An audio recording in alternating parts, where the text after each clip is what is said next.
Now on the APEC VIP hotline, cutting-edge training for the serious athlete, apecgo.com, joining us for our Monday visit, writing the Big Mac blog for the Ft.Worth Star-Telegram and numerous columns, of course.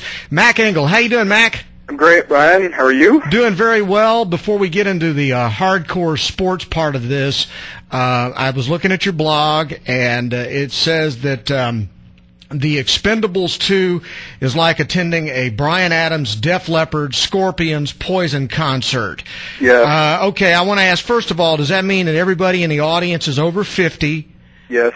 Okay, and is that a good thing or a bad thing? It wasn't a bad thing. I had seen an interview that Sylvester Stallone did with Jay Leno, and he talked about just that premise of strength in numbers, that if you just put one of them there, let's say Dolph Lundgren or even Sylvester Stallone, if you just put one of them on screen, people kind of laugh. If you put a whole bunch of people on there on screen, then they can kind of enjoy it and say this is kind of a nostalgic thing. And when I went and saw it on Friday, that's what I noticed, that it was just a chance to be nostalgic again and remember Chuck Norris and those shoot-'em-up films like Code of Silence, or certainly Stallone and Schwarzenegger and Bruce Willis. It's just a walk down memory lane. They don't take any of it seriously. I don't know if you're a fan of the 80s genre action flick, that's what this is. There's no empathy, no sympathy towards killing thousands of people. I mean, I'm not kidding. More people died in this than any number of natural disasters. And they shoot these people without any type of sympathy at all. They never miss. There's no recoil on the guns. Nothing. It's amazing, and they just walk through it casually like you were picking up, some licorice out of a candy store. But that said, it's a fun movie. Well, you remind me, I don't know if you remember Joe Bob Briggs that used to do the drive-in movie reviews. Yeah, sure. And he always talked about the body count. Is that one of the things? Oh, yeah. It's funny. I had a piece of paper and a pen when I went and saw it, and I was going to try to do that. And I noticed in about really the opening scene, so many people are dying. So many people are getting shot. I would have had to gone through with on a DVD and to pause it and to count how many people they're killing. And the other thing too, Bryan, I've noticed with these shoot 'em up flicks, you notice how these guys never reload. Never. It's amazing. This shooter has about 50 rounds. That's the thing. Their hands never get hot. Their ears never ring. And you talk to anybody, and I'm sure out in East Texas, here for Worth, I fired a gun. That's a really loud thing, right? There's a reason why you're putting on absolutely earplugs or something like that. So you're not firing these AK-47 and a grenade launcher and whatever else without any, without giving a damn about your ears. They do it. Chuck Norris can do it.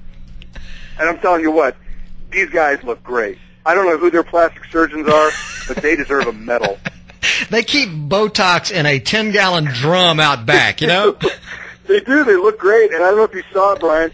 Schwarzenegger is getting ready to release a new action movie in 2013. Oh, my God. I think it's titled The Last Stand, where he plays a small-town sheriff. This time I think he's going against the Mexican drug cartels, so that should be totally believable. Oh, yeah, absolutely. Again, yeah. And by the way, did you go see the most depressing movie in the world? The Imposter? Did you see it? Yeah, they had sent me an advance copy. Oh, okay. And I had rented it, and for people in Texas who remember this story, and any parent, it's a sad story. I mean, it's a true story, and this was about a family in 1994 whose son Nicholas Barclay went missing, and he's still classified as missing. And that's just, as you and I both can relate to, and any parent can, that's just about the worst thing imaginable, right? Oh, yeah. And then some guy, so I did watch it, and they interviewed the guy who assumed the identity of this missing kid and was able to pull it off for quite a while, actually. And people in San Antonio probably remember the story because he was on all the local news channels, and I think he may have even gone nationally.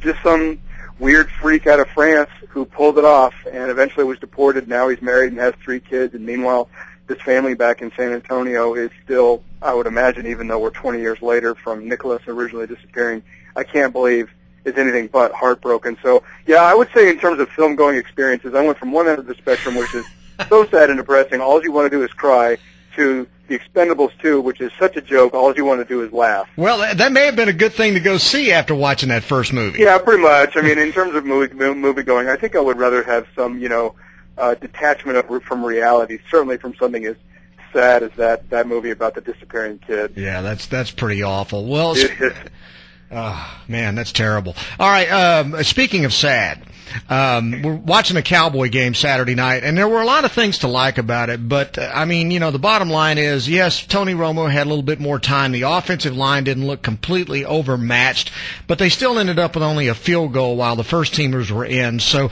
what are we supposed to take away from this game? I think the guy I like the most is Tyron Smith. And he's the only decent lineman they got. He's an awfully good one, isn't he? Yes, he is. The only guy that's drafted. The rest of these guys are just guys. No, Doug Free was drafted. Doug Free was a fourth-round pick. But, no, I mean, you speak to a good point. I mean, none of these guys are just guys. And late-round picks, free agent signings. Normally I have seen when you have an offensive line that's that new. And you got four of these, everybody's changed positions, pretty much. All these guys are new. So that's a pretty tough thing to do relatively quickly. And to me, I'm going to reserve judgment until October. See, to me, Bryan, anymore, from what I've observed of the NFL, the preseason isn't really the preseason anymore. The preseason are weeks 1, 2, 3, and 4. But that's when guys are really getting their stuff together, because that's when they're all collectively trying, and and that's when they're getting the real work in. You can't really do it in preseason anymore because you're getting too scared about getting hurt, and you can't show anybody anything in terms of what you're really going to call. So yeah, you're kind of getting your feet wet a little bit. So in terms of evaluating like the Cowboys and stuff like that, I'm like, well, I want to reserve judgment. But you're right, they look bad. Other than Tyron Smith, and they gave Doug Free a lot of money. He's got to be better. They put him in the right spot. He should be on the right side. But he's got to be better. That line looks bad. What do they do with David Arkin? Do you keep him there at center all year long, or can they afford to do that? I mean, do you remember, Bryan, years ago, shortly before they drafted and moved Andre Gerard to center, and when they did that, they had a good center for, 6, 7 years. But before that, they tried everybody there. It was after Ray Donaldson had retired. They couldn't find anybody in center. They could try Clay Shiver. And this has the feeling of they're trying anybody who can do it. And you're right, David Arkin. You don't have. At one point, they were down to their fourth string center. Teams don't have fourth string centers. No, no. You can't really blame it on that guy because he's not supposed to be there in the first place. The problem with what's scary, Bryan, is that the interior of that offensive line was a problem last year. And what's scary is here we are on August 7th, 20th, I guess, whatever the date is, August 20th, and it still looks like it's a problem, which means they didn't really fix it. But again, I'm going to wait, see if they can figure it out, see if they can get healthy, and be better. Because right now, what you're seeing, what you see is what I see, which is a line that doesn't look very, which is an interior and offensive line that looks like Tony Romo is going to be running for his life early on, and that's scary because you don't want if your Pro Bowl quarterback is running for his life early, then it's just an awful sign. It was, like I said, there were some things to like. I mean, the defense looked really pretty good against Phillip Rivers and that offense. Yep. And Carr looked good. I thought there was a lot to like about their defense, and it better be good because, man, I'm telling you, that team may have a hard time scoring 10 points a game early on. They might, but you look at it, you would think, though, Bryan, I don't want to address something about Carr in a second, but you think with that offense, if they can stay healthy, and I hate that statement because no team stays healthy. Right. Nobody. It's basically, can your quarterback can he stay healthy, and can anybody else be serviceable until the number one gets back, whoever that is. Right. So that being said, DeMarco Murray. Let's say DeMarco Murray's healthy 12 games. That's great. Let's say Miles Austin's healthy 12 games. Great. Let's say Des Bryant, same way. If everybody's on the field for 12 games, okay, then you have the makings of what should be a pretty good offense. That's assuming Jason Witten comes back from the spleen injury, which is scary enough. I do think that offensively they should be okay. I'm not as worried about them with their first unit. And their backups, it just depends how long their backups are going to be needed and how much they're going to be relied on. If you're asking them to play 8 games, no, they're screwed. But I think if you're asking the Cowboys ones to be a good, competent, solid offense, yes, I think they can be top 10, even though in the preseason, like you said, they don't look that good. That's me. I'm optimistic. Well, it's preseason too, and who can tell anything at this point? Okay, I respect your opinion greatly on these matters. Okay, I want you to tell me of the weekend who is the bigger idiot, Melky Cabrera trying to put together a website to get the Major League Baseball people off his back, after he's failed a drug test, or the moron who was trying to put gasoline in trash bags over the weekend. Did you see that on the Huffington Post? No, you got to tell me about putting gasoline in a trash bag. Did it work? Of course not. No, I was kidding. What did he do? I want to hear about this. What did he do, Bryan? I mean, he's just literally, I guess he's trying to, he's going to put gas in there and go try to fill up lawnmowers and stuff, but he's sitting there putting gas in a trash bag. And it didn't work, huh? Well, I mean, I don't know how do you determine if it worked or not? I would love, it's kind of like sometimes, and I know we've all had those moments in our lives where we say, yeah, I can do this. This will work. Any number of things, right? The Melky Cabrera, or, Weekend at Bernie's 2, or any number of things where you think, yeah, this can work. I can do this. And then you look back at it later and you're like, man, what was I doing? Hey, I've got the best one for you. One day I'm running in my neighborhood, and there's a guy, it's a doctor, and he's got this Jeep, and there's this rather large limb, right, that's been like almost half split by lightning, and it's way up there, and it's hanging over his house, and so he throws a rope over it. He ties it to the back of his Jeep, right, and he's getting ready to drive off with it, and as I'm running by, he looks at me and he goes, what could possibly go wrong? Did it work? I left before it happened. I didn't want to see it. I remember one time I was cutting down trees in my yard with a chainsaw, and I had a big one to go, and I was too cheap. I didn't want to pay a professional to come out and do it, Bryan. And so I had my wife. She grabbed a rope.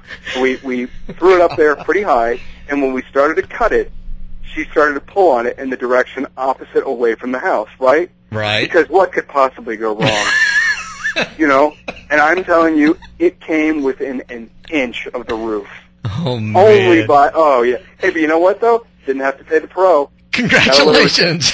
And it, right. And then immediately once it hit and it falls on the deck and creates just a giant mess, and I'm out there for hours, dog cussing and screaming, and I did have that moment of, what if it had hit the roof? But the good news? Your wife was involved in it, right? See? Right. So she can't call you an idiot. She signed off on it. That's right. She cannot call you an idiot for the rest of your life over it. That's the best part, Mac. In regards to the Melky Cabrera thing, I got to tell you, I kind of admire it. It's really creative. Do. It is very creative. First of all, he has the wherewithal to think, you know what, I'm going to design a website. So he's technologically savvy enough to say, I'm going to get ahead of this drug test with a website that says that, this whole thing's bogus. We're talking about a guy, Bryan, who is just would you even call him an okay major leaguer? An okay major leaguer. He's an all-star, so you can't say much more. No, but I'm talking about before this. Yeah, was exactly. he an all-star before this? Sure. Okay. No. So we're talking about a guy who's okay. Then he roids up, and now he's going to win the batting crown, which I love. So he's going to win the batting crown. Having been a roid guy, I have to tell you, of all the ones that I've ever heard, this may be my most favorite, because he carried through with it to the nth degree. And then, by the end, it's embarrassing. Oh, well, 50 games, sorry. I'm trying to do the best I can. Just doing the best I can. I kind of admire just the lengths he went to cover himself on this one. So, kudos to him for carrying with it for, as much as I enjoy a guy trying to fill up, who's too cheap to buy a gas can. And thought, you know what, I'll put a bunch of gasoline in a garbage bag, because that's going to work. So I would go with 1 and 1A, but I got to tell you, the fact that Melky Cabrera designed his own website, not bad.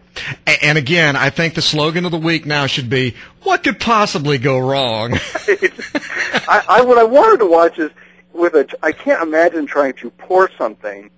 I mean, go take a trash bag and fill it with water. I'm going to send you that link. No, please do. Now, because when you do it, I've had to do this before one time when I dumped in ice into, like a chest full of ice into a trash bag, right? Yes. And you forget that it's there, and then you go pick it up, and you're like, oh, God, and it's such an awkward thing. But it's just water, right? Right. It's water. it's not, 10 gallons of gas. It's brilliant. It's just absolutely brilliant. We wouldn't make this stuff up. Hey, buddy, great talking to you. We'll talk to you next Monday. Okay. All right, that is Mac Engel with the Big Mac blog and all the columns on the Fort Worth Star Telegram on Bryan Houston Sports Radio Live on 99.3 Talk FM.